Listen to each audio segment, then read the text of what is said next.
Welcome to the Center of Excellence for Meditation from Yoga Vidya. My name is Yashoda. I'm from blissunion.com. And today I have the very great honor to talk to Hector, who is the president of Three Jewels, the Enlightenment studio based in New York for 26 years. I'm very happy to have you here. Welcome, Hector. Would you like to say 2 or 3 sentences to the audience to introduce yourself? Sure, thanks, Yashoda. It's a blessing to be talking about meditation with you and to anyone really that has a mind. Thanks for having me on the show. And yeah, meditation is the thing I really want to talk about all the time. And Three Jewels is this incredible place. We call it the Enlightenment Studio because we teach yoga, meditation, and Buddhist philosophy, like the really heady Tibetan Gelugpa, like Dalai Lama-esque philosophy debate and the rest. So we didn't know we're going to call it a meditation studio. We're going to call it so we called it the Enlightenment Studio, and it really it made a huge difference to the studios in New York. People are coming in to integrate yoga, meditation, dharma, and put it into their New York busy lives. So thanks for introducing it that way. So that's, I mean, for me, as with my photographer's career, I'm in love with light, and we don't meditate for meditation's sake. So the ultimate goal, and for me, going to a meditation center or to an enlightenment center, I mean, the choice is obvious, isn't it? It's really cool. Yeah. So I had the great honor to also study with your teacher, Geshe Michael Roach, which was very mind-opening, and I highly appreciated it. And today, Hector, I would love to talk as a first talk, since I am also very grateful that you agreed to another talk, because you are a very interesting man for me and for Yoga Vidya and for meditators. Today, I would like to come to know about your life, like sort of a meditation teacher's path to meditation. So the first question just simply is, what was your path to meditation? It was trouble. It was resistance, trouble, rebellion, dismay, fail, reject meditation, really, if I have to be honest. And that's all my 20s. Reject authority is another point. Reject authority. Don't give me a religious system. This is stupid. But there was this one big question. Thanks for asking. Sorry, I didn't know I was going to go on that rant. But it really was that, what drew me to meditation, what drew me to meeting my teacher, Holy Geshe Michael, right? What drew me to meeting him was like most of us in our 20s, something goes wrong and we don't know what we don't know. And I knew that. I knew that I'm blind to something. So I won't go into the stories of what was going wrong, but you can get a hint of it if you look at my TED Talk called How to Get Rid of the Angry Boss. How to Get Rid of the Angry Boss. It's this TED Talk. Thank you. That got me to actually begin to practice meditation properly. But anyway, around that time, things were going wrong. And I tried all the nominal things. Get the money, and maybe money will make you happy. Get the relationship, and the relationship will get you happy. Lose weight, and losing weight will make you happy. But there was this, I was doing those things and I had some success, but there was this existential, deeper crisis going on that I couldn't name. I was having dreams of panic, dreams of my family dying, and I was in New York and my family was in Australia, and I really couldn't figure out how to get deeply happy. I knew that I was faking it at the front, and inside it was rotten, and it was too much, like it was coming out.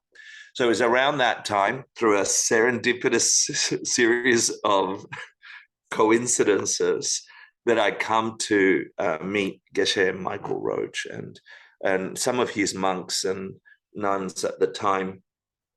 I walk into Three Jewels on opening night by coincidence. I was supposed to go somewhere else, and I go to the wrong place, and I enter Three Jewels. Which year are we talking about right now? 1995, 96. Hey, this is when I took my teacher training. Is it really? Teacher and advanced teacher training. Well, I was a mess. On the Bahamas. I was a mess walking around New York, an Australian born, born in Argentina, grew up in Australia. And I find myself in New York City. I'm a fashion photographer. I had an agency, I had money, like I was doing drugs in the clubs and all the trappings. Beautiful.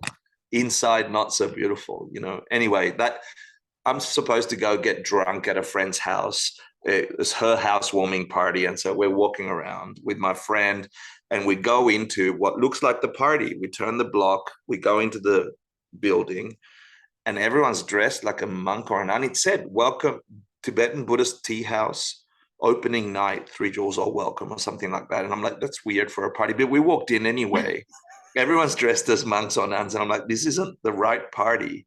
But by that point, this beautiful nun, her name was Anip Palma, she passed away last year, grabs me by the hand and she said, oh, welcome, you've brought an offering. She saw that I had a bag with my housewarming gift for my friend.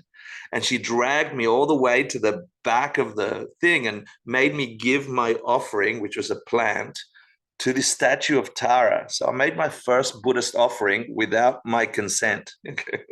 Without knowing. So she's like, oh, thank you. And then I realized I'm in the wrong place and I wanted to know about Buddhism. I'm like, what is Buddhism anyway? Nobody gave me a bloody good answer. I was already frustrated with these people, and I met this girl. She couldn't answer it either, but her eyes, oh my God, her eyes. Her name was Aura. Anyway, I figure out I'm in the wrong place. I get out of there, go to the building next door where my housewarming party is, go to the roof, get super drunk in my 20s. And that night I had a dream, one of the most profound dreams I've ever had. And in the middle of that dream, it was like apocalypse, whatever. And this lady, that Aura lady with the eyes, pops out and says, Hector, you've found home. Home is that way. And she points ominously to the beautiful New York City skyline. And in the middle of the skyline is this cathedral, and it said 3 jewels. That place that I went into, the wrong place. The feeling, you're going to hear me get emotional. The feeling of having found a home was all pervasive, and it intrigued me because I was anti-religious. I would, don't give me woo-woo bullshit. Yogis are crazy, and they're all hippies, and I'm like a very black and white person. But this feeling of having found home was like the most extraordinary feeling of ease. The panic attacks that I was going through had stopped. It felt like they had stopped for good. So I decided the next day I just have to go back to that weird place, 3 jewels, on opening night and see if I could find someone. And it was on that day that I met this monk, and his name was Punsok. And he's like, oh, it's just us. If you want to meditate, I was about to teach a meditation class. And I'm like, sure. And so he sits me down. I'd never meditated before. I don't know why he's doing this. And he's like, so you think do you think your mind is yours? And I said, yeah, of course it's mine. Mm-hmm. He's like, okay, so you can do something with your mind. Of course I can. Okay, well, let's just focus on the breath for a minute. I'm like, this is stupid. It's really dumb. And he's like, if you can maintain your attention on the sensation of breath, then that's it. That's meditation.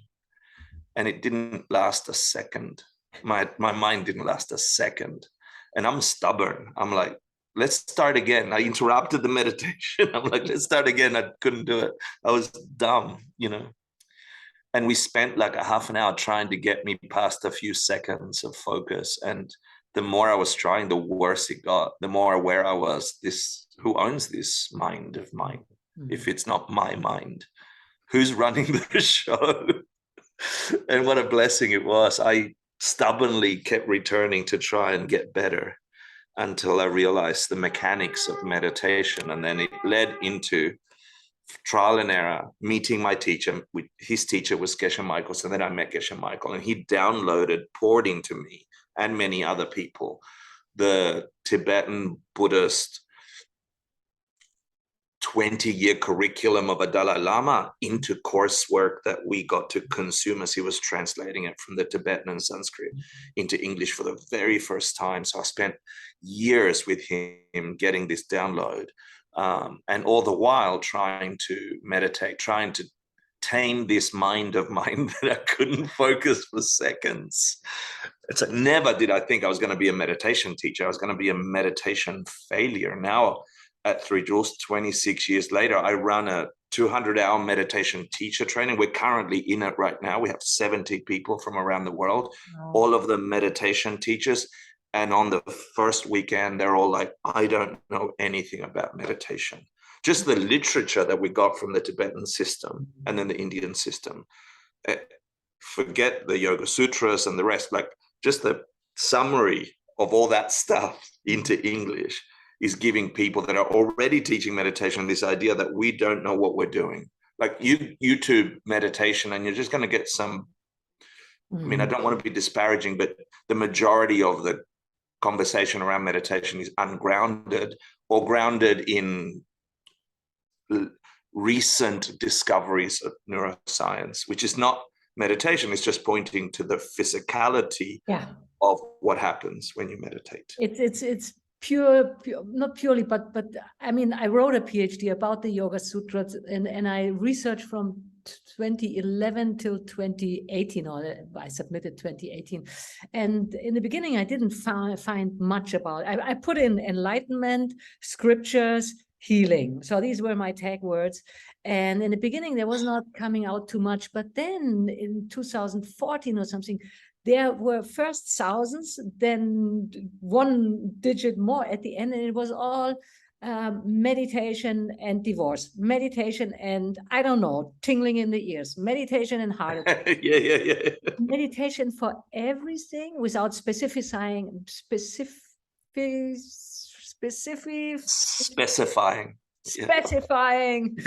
without specifying what kind of meditation, how are these people meditating, what are they exactly doing, what are they understanding under meditation. But it's really been blossoming, and as you say, it has this even in the scientific research field, it's all quantitative, like, you know, so many participants, and then this parameter of your whatever heartbeat per minute did rise or sink or did do or this or that, and it's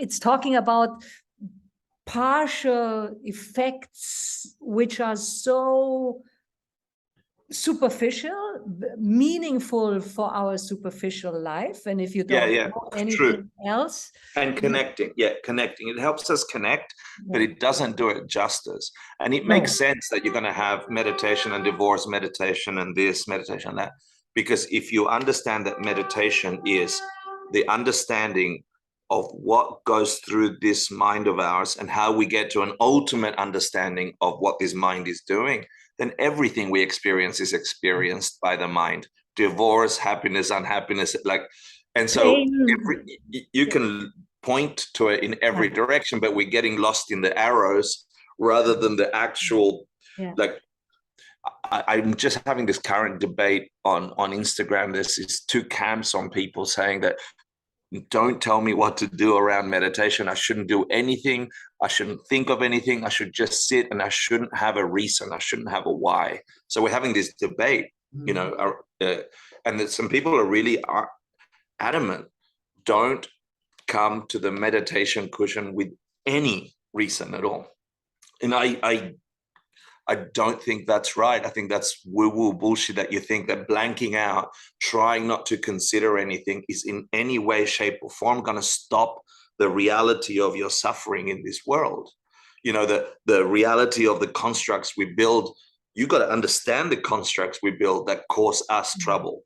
If you want to hope to solve them, I'm not saying engage with them or build them, but there is definitely misinformation around the power of meditation, or a misinformation around bad translations of words like emptiness, or words like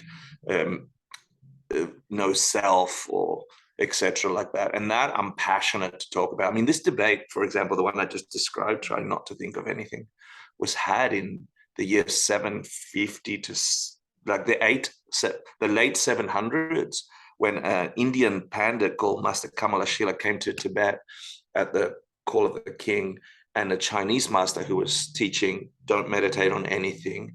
And the Indian Kamala Shila said, no, you have to have an object for your mind to experience, whatever that object is, whether it's a mental object or a physical object. And this was like years of debating and writing the debate publicly. And the proponents of you must place your mind on something. Your mind is always engaged in something, even trying to be nothing. Your mind is engaged on trying to be nothing. You know, like, so anyway, so this is a big debate. I don't know how we got there. But anyway, in my meditation journey, I got this download from Geshe Michael.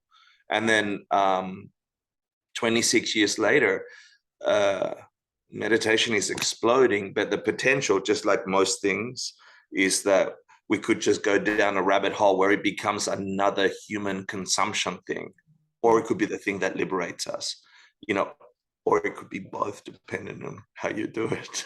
I think what you just described initially in your dream, which is, I think, very interesting, because you didn't even have meditation experiences, but the feeling of coming home.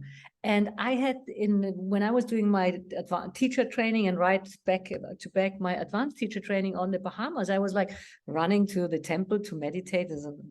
Anyhow, but on my run, on this little runway to the temple, I realized I feel like home. And also I had tears coming, or not even I feel like coming home. It was like, I'm at home. I had tears coming down. And when I wrote my dissertation about the scriptures and about enlightenment and healing, and how the study of the scriptures influences your own healing journey, I interviewed, like I took the yoga teacher students on the Bahamas as my cohort. And one of the results was, being a photographer and videographer, I videographed them at the final TTC, teacher training, and it was like, how was the experience for you?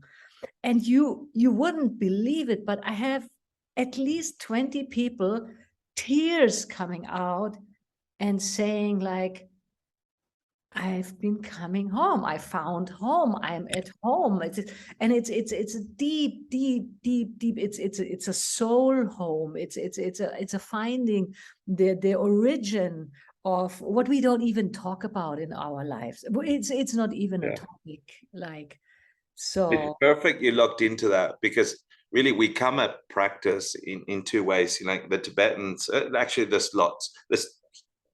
I can generalize two kinds of humans which approach wisdom or approach enlightenment. And one is the analytical. You got to understand it intellectually, try and apply it systematically. And it's a graduated path of understanding. Or is the Shaktipat kind of, I just had an epiphany and experience. And that sense of being, like being home, is equally valid. The only thing for our modern day is like that feeling of home was enough information for me and to regulate my system that I'm onto something. Now, my mind needed to understand what the hell that was. So I went back and I'm like, I need to understand what this feeling of home is. I didn't have it yesterday. I met your weird lot in this night, you know, you're a strange group of people dressed up in red like monks and nuns. It's weird for me, you know, but something shifted inside of me, and that is a reality. It's not my imagination. A physical sensation and an ease and a calmness. And so I wanted to know why and how could that happen. Fortunate for me, the Tibetan system is impeccable at record keeping. You know, like when they translate books from the original Sanskrit into Tibetan, they would put the author, the year, who they taught, who taught them, who taught them, who taught them, who taught them. And so it's a biography, and you could check like every reasoning in there, and they're amazing logicians. So thanks to Geshe Michael and this beautiful translation from the East to the West, I got to understand that the experience, that epiphany, that awakening, that Buddha-ing, awakening, yeah, to Bud, to awake, Buddha, the one who woke up, the moment of awakening I had around this, I am home, just that shift changed everything for me. So what caused that? And that brought me down the rabbit hole of investigate cause and effect of the mind. What could have caused that in my mind? Was it the dream? Yeah, but then where does the dream come from? Correct. It's a higher or a lower understanding where you experience the stopping of the searching. And what we are doing all the time, which is why consumerism, capitalism, which is searching. So wonderful. Bye. Yeah, it's the constant search and the never being satiated, or never longer than a couple of seconds or days or whatever. And on a I don't know on which level, but on probably a very deep or intrinsic level, there comes the information like an instant transmission. I mean, you had it in the dream. I had it where I was like, oh, I'm late to meditation, like really not thinking about it. And it gets bestowed upon you. And then, yeah, it's like coming home and you cry because it's like, I don't know, it's a feeling like when you come back from war and you see your family alive or something. Like now after a long feeling of being separated. But here is the thing, okay? Well, you nailed it. We have this constant, we're never satisfied, right? So I did have that feeling of home, but it didn't last. Yeah. Right. Then comes and then that becomes a thank goodness that I got to understand causality of the mind whilst I still had that feeling of home. I had the feeling, I wanted to understand what could have produced it. It wasn't the image of the dream because I've seen the New York skyline before. It was something else moving, right? And when we get to subtleties of conscious movement, you want to understand karma. Why would the mind move in that way? What could have caused it? Because if you find it, the theory is you can keep causing it. You can keep causing the feeling of home to never stop. If you understand what stops it, and then you minimize those causes, then you are always home. And that, in a sense, is enlightenment. So elaborate, yeah. You see what I mean? Like if you know that your mind is changing, if you're walking through a forest and the forest has pine trees and then it has palm trees, you know it changed. Yeah. But you also know that the seeds for a palm tree are very different to the pine seeds. Yeah. If you want more palm trees, plant more palm seeds. If you don't want pine trees, stop reproducing pine trees. And in essence, that I got a taste of that when I studied karma and emptiness with Geshe Michael. Incredible texts from the Tibetan system that pointed to that feeling of home, that feeling of falling in love, that feeling of being one with everything. Yeah. It is a projection of our minds upon causes and conditions, meeting people, having a dream. Not everyone that dreams has a feeling of home. So it's not dream making you feel at home. Something else is moving, particular to my mind. Go find the seeds for that, plant a shit ton of those seeds and wait till the forest comes, because the forest must come. But did you find the seeds for this? Of course, it's easy. Once you figure out the system, it's easy. It's easy. But it's also infinitely bigger than I thought. What I mean by that, okay? The technology of mental seeds, if you will. Now we're stuck with this analogy. Let me rewind. The point of meditation is to understand the mechanics that creates our experience of reality. Yeah. The misunderstanding is reality is coming this way. Exactly. Yeah, this gives me this feeling. That's a lie. That's the illusion that we are trying to undo. The illusion that because you yelled at me, I got angry. Your fault, you yelled at me. You made me angry, so I'm going to yell at you. And here it is. When I yell at you, I hear myself yelling at you. My mind gets a seed, an imprint of yelling, aggressing, which must necessarily ripen onto meeting aggressive people. I just planted more aggressing people when I yelled at you. But I yelled at you because you yelled at me. That's no, I planted a pine tree because I didn't like pine trees. More pine trees. Yeah, you see, and so I'm forced to get more of what I put through my mind. And the epiphany in meditation, the awakening moment, the Buddha-ing moment is when you realize, oh my God, I am the architect of all my life, all my suffering and all my goodness. It's me by the way I've been moving around the world. There's no separation between me and the world. Whatever I see is my construct. And so the seeds are, if I want constant feeling of home, my job is to let everyone around me feel like home. Just try. Little seeds, big results. Tiny seeds, big trees. Tiny efforts to make you feel at home must necessarily force itself on my mind to make me feel at home. It so reminds me, like I had the honor and the blessing to have your teacher too for a couple of years, and it reminds me of Geshe Michael Roach's teaching. Did he also teach you with the bagels, like in the bagel shop in New York, where you want to get the last bagel? Yeah, exactly. And if you want to get more bagels, you got to give this bagel. And also, it really opened my understanding also that you don't get the bagel because you have the money. Like, bagel doesn't come from money. Bagel doesn't come from flour and water. And this is difficult to understand because we're so stuck in that paradigm. Yeah. In the experience of anything is, sure, there is stuff out there, but the way that stuff appears is not coming this way. It's coming this way as a construct. Who put the construct in there? That's worth investigating. And that's why we meditate. When you see it in meditation, you cannot unsee it. It's like you took the blindfold off. Then the problem is you then have to work.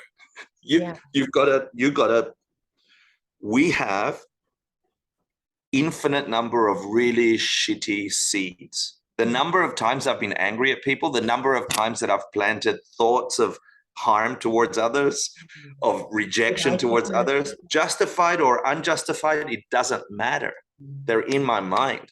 I wish you harm. All through my teenagehood, all through my 20s, like my mind is filled with these things. Causes don't disappear because you didn't water them. Seeds are in the ground, ready to ripen.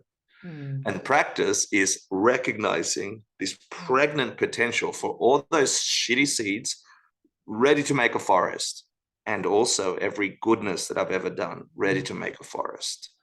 And so the practice becomes in meditation, minimize the negative seeds, practice it in meditation, live it out in the world. That's why you have the yamas and the yamas and the rest, right? Stop harm, do some good. Why? You're stopping the seeds. Yeah. Imagine how many industries would die if this revolutionary insight would be a mainstream insight. Yeah. Like all the business, like all the businesses which deal, like, I don't know, lawyers, psychotherapists, like hospitals, like everything would go down because people would start working on themselves. It's so funny because I think about that a lot, right? So my training is in organizational change consulting. So as a professional, I used to go around, I still do, large businesses and help them shift in the corporate world, right? With a suit and tie. I don't do the tie anymore, I do the beard. And I actually think that the same mechanisms, the lawyering, the financing, the marketing, would shift. They wouldn't disappear. They would shift to kindness. They would shift to support goodness. So once people understood, because I've seen it, I've consulted to finance firms and government firms. And when I got the taste of this in the mindsets of the people changing, and they wanted to do their work for good, you can't force good, you can try good. You can't dictate an outcome. You can plant the seed, and then you're going to have to wait before the tree comes, right? Whatever came straight after planting the seed didn't come from the seed. That's a big aha. I'm nice to you right now. You could say a terrible thing to me, and then my mind would buy the illusion that you're response had something to do with my current action. It's got nothing to do with my current action.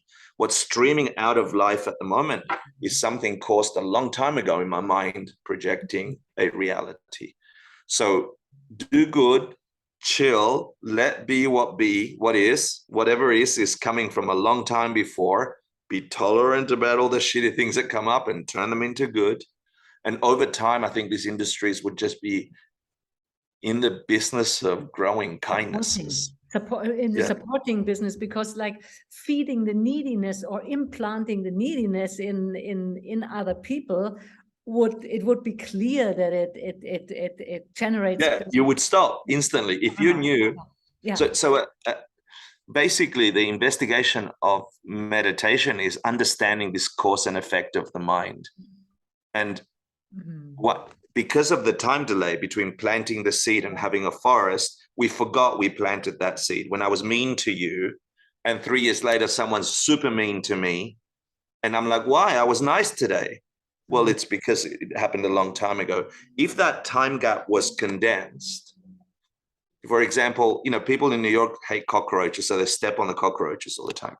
If as your foot touched the cockroach and started pressing down on that body, your own rib cage started closing, you would stop your foot. If you felt the connection between cause and effect, harming life, your life harmed. As soon as you put a little bit of pressure, you felt the pressure, you would stop. But because of the time gap, we don't know we're planting seeds. Yeah, the time gap, there's like this big discussion about, is the time gap necessary to enable free will? Good question. No, I think the time gap is a problem of our misunderstanding. And I think the deeper you get understanding, the shorter the time gap happens, until they say, when you're enlightened, as a enlightened being, a Buddha, you are abiding always in the past, present, and future at once. There isn't time. So everything is happening all at once, like that movie Everything Everywhere All at Once, or something like that. It's just come out. So that's interesting, because the time gap, if you get a little bit deeper, is also a construct placed upon moments on our minds. Sometimes time goes fast, sometimes time goes slow. Time doesn't have a nature, self-nature. It's not the way we've decided. And I'll give you an example. One of my first mentors was Joseph Campbell. I just adored him. He gave this metaphor of time and no time, infinite, right? So if you look at the planet on its axis, the side on the sun is got light, day, and on the other side, dark, night. And as it turns, dark, night, dark, night, dark, night. But if you go closer and closer and closer and closer to its axis, inside of the axis, it can't be moving. There's no movement. There isn't time. There's time, and at the same time, there is no time. The thing that makes time isn't time. It's timeless. It's always there. And so that's infinity, and that's time, and we're stuck in the field of time. We're stuck in the field of opposite. But the closer you get to the wisdom that understands how it happens, like where the root of it comes from, then you're outside of the field of time. And then the gap between cause and effect disappear. And then you can be Buddha. Yeah. And then you're also outside of the field of duality. Exactly. So there is no duality at that point. Yeah, this is a real revolutionary thing, and it's a pity that it is not yet mainstream. I mean, this insight that not the world goes through our eyes into our mind, or is translated through our eyes into our mind and impresses it, but that the karma from our minds is projecting through our eyes, our perception out. It's projecting it outside, and it's a revolutionary. But it's so simple, we miss it. It's so simple, we miss it. If reality had a nature, let's say, this is a pen, right? We say it's a pen. But as soon as you bring a dog in here, it's a chew toy. Which is it? Pen or chew toy? And you're like, it's a pen and the stupid dog, right? And there's more dogs than humans. It's a chew toy. We're stupid, right? So exactly. if this was pen by its nature, if it was projecting, I'm a pen, I'm a pen, I'm a pen, It would be pen. and I function as a pen, then dogs must see it as a pen. The fact that they don't, it's so simple, we don't even see this. Because this does not project pen, that's why dogs don't see pen, they see chew toy, which means this cannot be pen. This object cannot be what we perceive. No what we perceive is our own label. And then when you investigate that label, it's an impossible perfect pen. Like you're looking at this image now, but you can't see the back of it, but your mind is. Your mind believes it's round. The data doesn't suggest round. It's just shading in light. And yet your mind created a perfect pen. That pen that you have in your mind is not this thing. That you're projecting onto this thing. You know, and if we get that everything is like that, then we are not just the receivers of the world. We literally are the projectors through all the senses, including consciousness, of what is. Understanding that is freedom. Because you behave differently towards things that you like and things you don't like. You stop the courses for things you don't like. You amplify the things you like, which is goodness. Like morality, then the yamas and niyamas are then implied. If you're projecting the world and that projection comes from what you've done to others in the past, you recorded those seeds, then of course you have to stop harming. Not because they deserve it, because you deserve it. The ultimate and final cause to really make people move. But imagine this would be this deep wisdom tradition inside would be mainstream culture, like the reversing of our perceiving, basically, you could say, we would have a completely different world. And for me, even so, I studied this also with your teacher for, I don't know, close to 10 years or even more. Wow. Yeah, no, not quite, maybe 8 or something. Then you live in the world where everybody sees it in reverse, and then you kind of, roll backward. You get caught in the act of life and in the perception of others, and then you lose this karmic view. And then also you lose a little bit your creatorship, because even so, the karma, you live out your karma, but you have this choice of like, how do I live it out? And you're losing this choice because you're becoming reactive, because this is done and this is how I give it back, and then you're in the game, and then you're in the game of creating new karma and cycling in your and to me, that's what meditation is for. It's expanding that gap between stimuli and response. And when you have that, you have choice. When you understand, oh, here is someone saying things that makes me angry. Don't act on the anger just yet, observe. And the more you meditate, the more that gap expands, the more choice you have to say, well, maybe I want to plant this kind of thing. And here's like what you just made me think. Yes, it's true. Nominally speaking, we live in a world which is predominantly consumption. That's my experience as well. But theoretically, if the world is coming from us, then Buddha would not be living in that world right now. In this reality, they would be seeing this conversation and everything as correctly bliss. Correct. Hold on, I'm not following in this point. If they've changed their minds and their projections, so they're walking around bliss. They're not walking around the world the way I see suffering. So that means that we both have similar karmic impurities. We do, because we have the same. This is the projection of this thing as a dying arm. We share.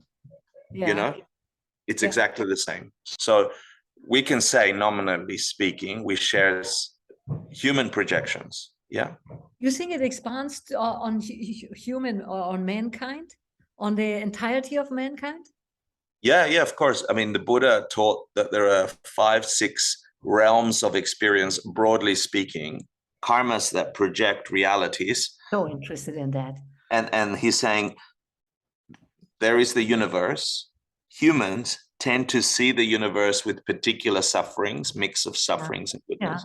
Animals, hungry ghosts, devas, asuras, hell realms, etc. And so the fact that we see ourselves as humans means we have certain limitations, right? I'll give you an example. And we know this scientifically.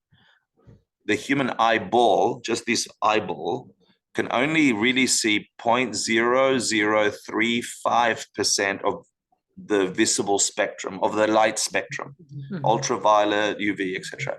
This eyeball can only capture 0.0035 of reality. We are missing 99.99 something of reality. So what is out there? This world that you see, the light, the background, me moving, is 0.0035 of what's actually here. Right? And so we completely miss, that's a human realm.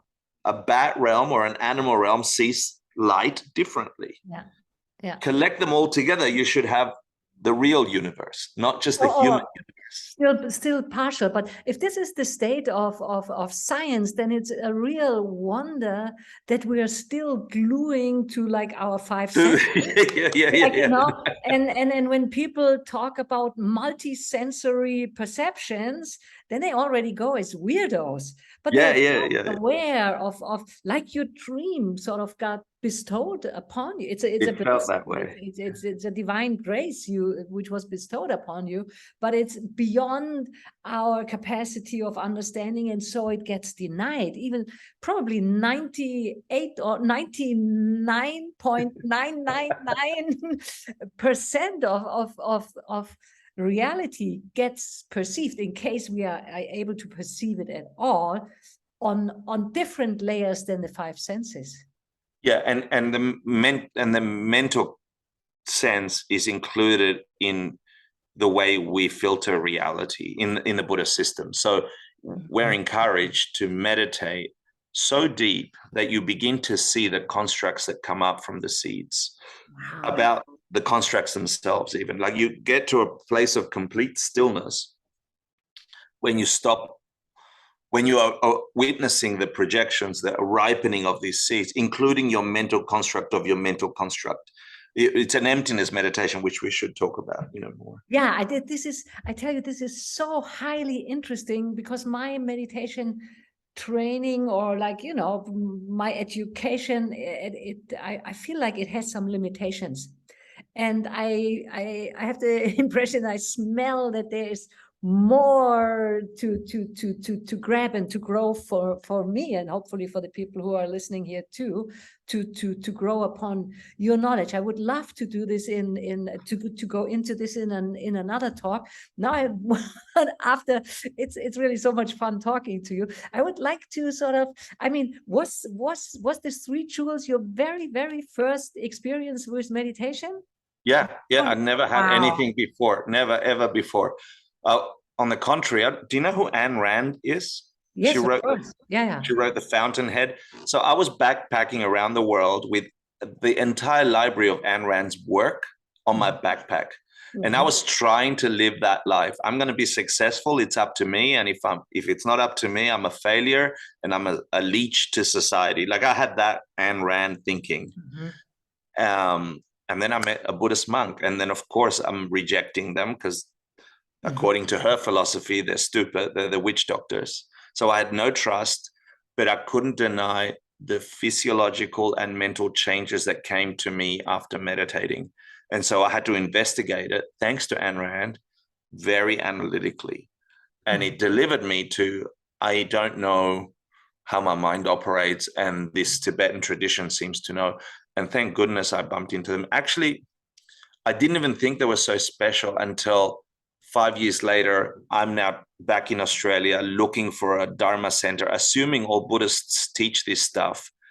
And it's not the case. It's not the case. You will find every tradition, you have the technical people who just pass on the books, and then you've got some weirdo who's lit the practice on fire until your hearts are singing. And that's what I'd met, and I didn't know it was special when I met Geshe Michael until years later. After years of rejecting him, I'm like, who are you? Like, I'm debating in my head. I realized, oh my God, I've touched a diamond in a mountain of glass. And I didn't know it was a diamond. And so I came back to New York to study at his feet. And what he did when I came back 10 years later, he's like, you take care of 3 jewels, thanks. And I'm like, okay, I'll take care of 3 jewels. So how did your meditation path proceed? You went into the center. Did you then, after this dream, which I would assume, it's so deeply impactful because nothing else in your lived experience compares to that. Like if you think in worldly terms, it's like you completely, totally fall in love with someone, which is a higher experience than going to work. It fueled me. That fueled me, but I still had to do the work. Actually, hold on a sec. Let me show you something. This is what got me started. Here, I don't know if you can see this. Okay. Black stones. These are there. Yeah. Can you see these? These are seeds. Yeah. Oh, these are seeds. These are seeds, and they look like this, right? They look like that. They're seeds from the ocean, and because meditation, you can't find it. You can't. Where's meditation? How am I growing? I couldn't define it. I would get a seed for every day I meditated, write the date on it, and put it in here. And this is what my mind has been doing since September. I started this practice again because I'm teaching this meditation teacher training. So every day I meditate, I put a seed in here. And it gives my stupid mind some visual metrics to say, this is my meditation practice. The reason I'm showing you this is after I had that epiphany at 3 Jewels and they taught me to meditate, I realized quickly I had to figure out how to create a consistent practice, just a daily practice, even if it's 5 minutes, then grow it to 6 minutes the next week and 7 minutes the week after. And so I started with a 5-minute meditation, then it grew to 10, it grew to 30, it grew to an hour, and all because I would put a stupid seed in a glass jar so I could get tomorrow's seed, and then all of a sudden I had a daily meditation practice. And once you have a daily practice, it becomes like breakfast. It becomes like brushing your teeth. You wouldn't skip a shower. You'd take a shower, Even when I was sick, I would close my eyes and I'll attempt a 3-minute meditation. And so I did that. I don't know, the longest continuous period that I did that was 12 years without a single day missing. And some meditations were garbage and some meditations were good, but the act of meditating, returning your mind to the discipline, that has an inertia now. And I can sit and lock into my mind doing that thing. And the only thing that changes is what I put in front of my mind. The mechanics of meditation are the same. They're established. I know how to go to the gym. Which machine I work out in the gym changes depending on the object I put in front of my mind. Sometimes it's wisdom, emptiness. Sometimes it's compassion, love. Sometimes it's just all of that put together. The stunning, beautiful image of my teacher, because it assumes all that knowledge in them, all that compassion in them. And I just look into their eyes and their eyes glisten, and that's all I need. Would you agree to, my feeling is once such a deep, hard to describe, like when you said home, like, in your dream, or when you felt it, like you tasted something which is beyond the range of terrestrial life you've come to know so far, let's say. This is the seed, because nothing compares to this. There's nice things, there's things which distract you and keep you away for a while, but having experienced something deep like that, it always makes you come back to the practice. It's sort of like, you know how to search, or you know where to dig, and this is the biggest persuasion to or motivation to your practice, more than any teacher can try or book can try to make you understand on the cerebral level. Perfect. It actually, the moments, the years where meditation wasn't delivering, because there were many, like I kept going to the gym, but it wasn't feeling like home. The nostalgia for home made me continue. And I think we all have that. So the desire for that was used to get me to return. And because I had the foundation that I understood, whatever I put through my mind, I must experience. So I would just sit, even if it didn't feel right, especially on the days that it doesn't feel right. Drag your ass to the meditation cushion, because those days are more powerful. You're actually fighting the negative inertia, right? You're standing up in protest going, my mind's garbage today. I'm still going to sit. I'm still going to sit. I'm not doing anything proper. I'm a shit meditator today, but I'm sitting. And that act of rebellion makes all the difference. Yeah, it's the understanding about the depth of the mind, and that any second or any minute or whatever frame of time is spent on meditation is basically, on whatever level you are on your journey, uplifting you to your higher self and purifying your mind. Like my teacher, Swami Rupananda, he always said, there's so many explanations and beautiful descriptions of what yoga is, but he said basically yoga is the science of purification. I mean, it's the enlightenment per se, but it's also the path to it, and the path is purification. Letting go it is. You're not. It's purifying the limiting projections we have caused. So we get to cause new ones. Exactly. So what does your meditation practice look today? Now you're teaching like a meditation teacher training, which is probably, you have a lot of people around you, very joyful people, which I loved to see. And what does your meditation practice? Do you still, I assume you still have complete abhyasa, like constant, uninterrupted meditation practice in your life? No. Sometimes I have an interrupted practice. That's one of the reasons Geshe Michael said, start this again. Like he's like, I don't care how advanced you are, Hector, like reset, do it again. Because you can never you got to re-engineer before your meditation practice gets boring, re-engineer it. So for me, this is really exciting. I'm doing the seed thing again because he said in September, go ahead and do it. So for me at the moment, I have a sadhana practice. It's extremely detailed. Now, it's taken me decades to get to it. It takes about an hour and a half to do. So curious on that. And it's the best I can tell you is that on the understanding that the world I experience comes from the imprints I've put through body, speech, and mind, karmas.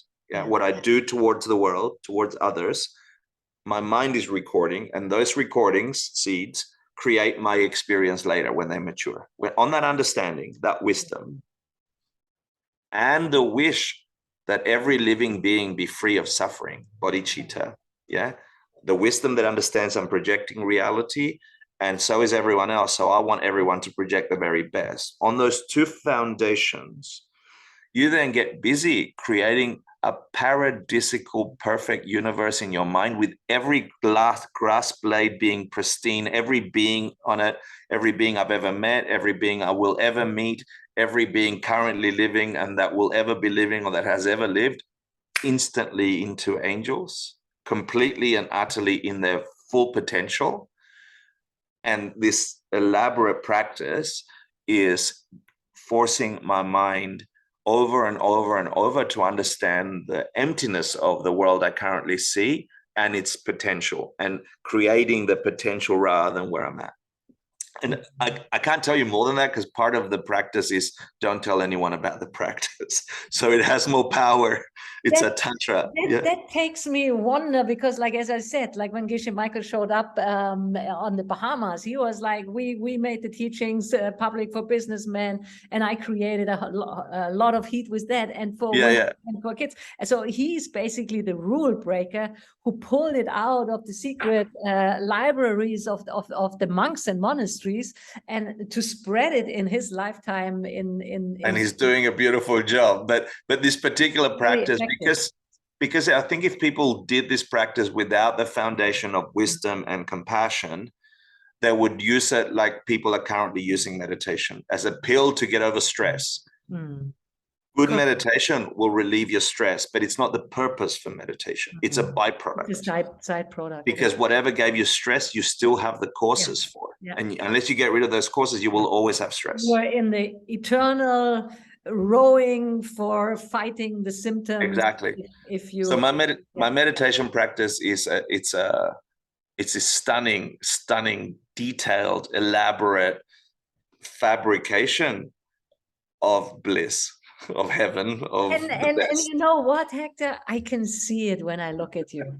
I can see that the joy in the practice, or I can feel it, I can perceive it. Also, when I see your students, who to me look like, you know, like sweet, cute dog puppies, like joyfully exploring the world and cuddling with each other, and there's so much joy. And I think that's it's not the goal of the practice to produce joy, but it's a beautiful effect, and which is also hardly missing in the world. Like more joy would be more ease also. I'm so glad you noticed this, because you can be a really serious Buddhist, or, you know, you can be something. For me, I'm driving down the path to enlightenment, right? And instead of gas, which is all my energy, you know, petrol, I have this joy gauge, right? It tells me how much fun I'm having along the way. If that isn't on high, I'm doing something wrong. I need to put something different in my car. The point of all this is to abide in a constant state of bliss. Yeah, like Buddha is not unhappy. They still have desire. They have desire that everyone gets happy.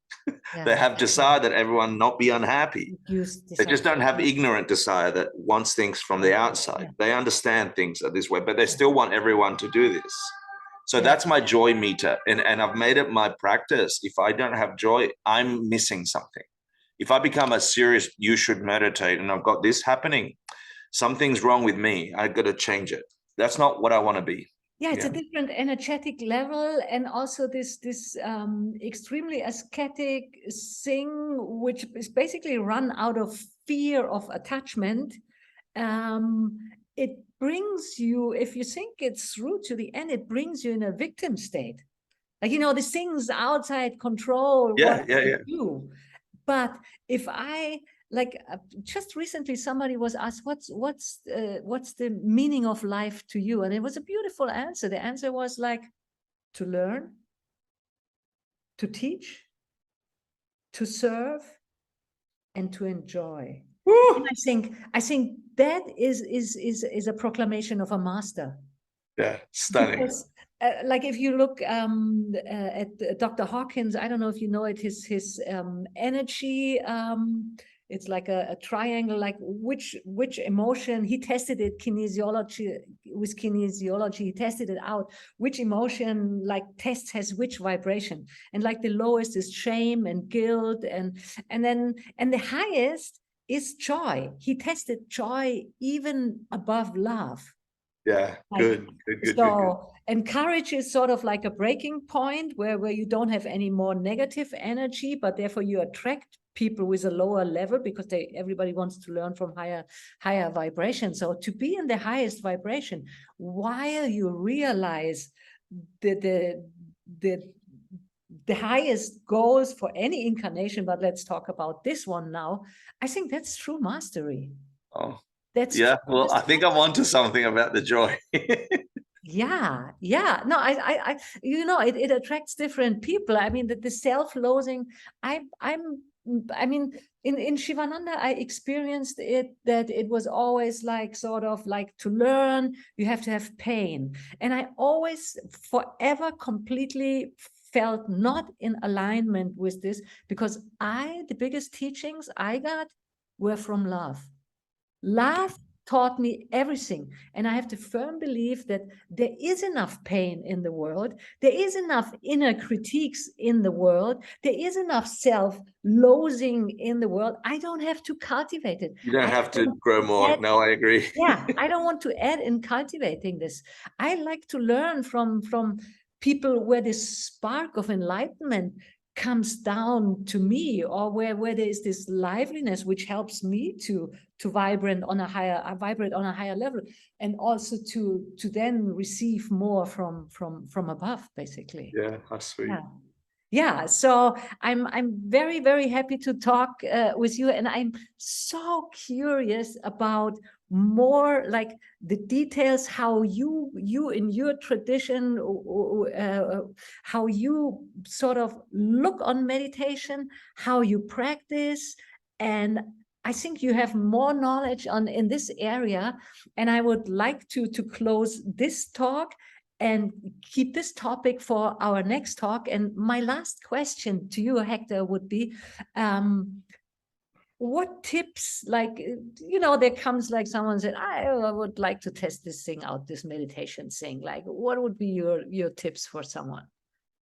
Yeah, it would be good question. So for me, it would be create a sacred experience for yourself where you can just honestly, very deeply honestly, be with your own mind for a consistent basis. Give yourself a 90-day experience and say, for 90 days, I'm just going to sit in this little corner, create a little corner somewhere, and I'm just going to sit. If it's 3 minutes, it's 3 minutes. It's 5 minutes, it's 5 minutes. And in that, just witness what's in your mind and keep returning to it. Don't let any distractions come. Just try meditation in short, powerful spurts until you actually begin to have a genuine relationship, not a reactive relationship to your mind. If you want to go deeper, then I would at least understand the first 4 stages of concentration in the 9 stages of meditation, which basically says, choose where to put your mind, some divine, beautiful object, stay there, hang out with your teacher or with love or the emotion of joy, and just you watch your mind wanting to get distracted as you shut down all the senses and just experience, go, wow, my mind won't stay with joy. It wants to think about breakfast. It wants to, and then without being upset, joyfully return and just hang out with whatever your object is, a teacher, love, joy, whatever. You do that on a consistent basis. Just keep trying it, no judgment, just doing it like you had to brush your teeth. You will see a marked result within weeks. You'll feel different within weeks. Just that discipline. Just try it like the most magical thing you've never tried before. And if you have tried it before, try it in a different way. Find your bliss. So, and for all the people who live in New York, where you are located, what can they do, or when they come into the Enlightenment studio, which sounds so appealing to me, what would their options like? What could they do with you? So Three Jewels is now a physical location. We have a flagship location. They can come in person. There's a cafe, and you can take a yoga class, you can take a meditation class, you can take a Buddhist Dharma class, and you can take workshops. And you can do that in person, day after day after day. We have a 7-day-a-week schedule of 300 plus classes a month. Yeah. So holy moly. We have 46,000 visits to Three Jewels every year, 46,000. Yeah. But that includes virtual. So if you're not in New York and you want to do it, we're a nonprofit. So we try and give it away for free. We ask, you can come and take an online class free or by donation. And they are led meditations or led asana classes or Buddhist courses. And so if you're in New York or not in New York, and you're just interested in a foundational experience of how to get your mind enlightened, then try any of our classes at Three Jewels, online or in person. And like I said, we're a nonprofit, so all the funds we get, we put to giving away more classes, especially to people that might not have access. So with all the money we get in, which people donate nice, we go to homeless shelters because they're not coming to the studio. We go to transitional housing, battered women, Department of Homeless Services, etc. And we go teach in schools and the rest. And we give that away for free, thanks to all the people that come and pay for classes at Three Jewels. And so it's a beautiful upward spiral of joy and giving as we study wisdom. And it's so far 26 years doing really, really well. And people would find you under threejewels.org, and there's then probably also the schedule and the classes. And yeah, there's a schedule and class at threejewels.org. And also, if you want to just follow me, I try and reply to everyone on Instagram. Wake Upist, is my name. Hector Marcel, or Wake Upist. And I promise, I'm obsessed with meditation. I'll talk to anyone about meditation.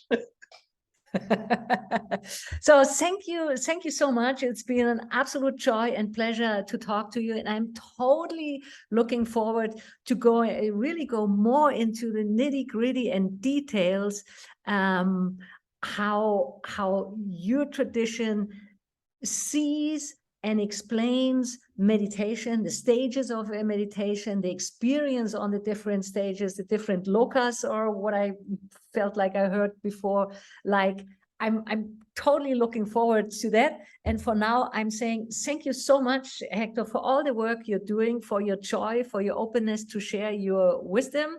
I totally feel blessed. I hope all the people listening to this as well. I hope you also guys got very inspired by what Hector was talking about, and I hope it translates into your own meditation practice. And if you're in Germany, you can go to Yoga Vidya and find meditation.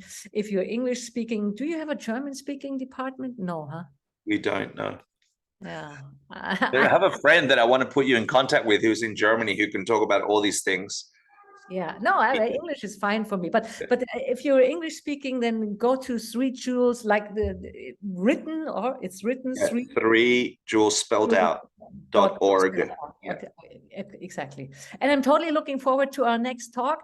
Thank you so much, Hector. Harion Tatsat, and goodbye from us.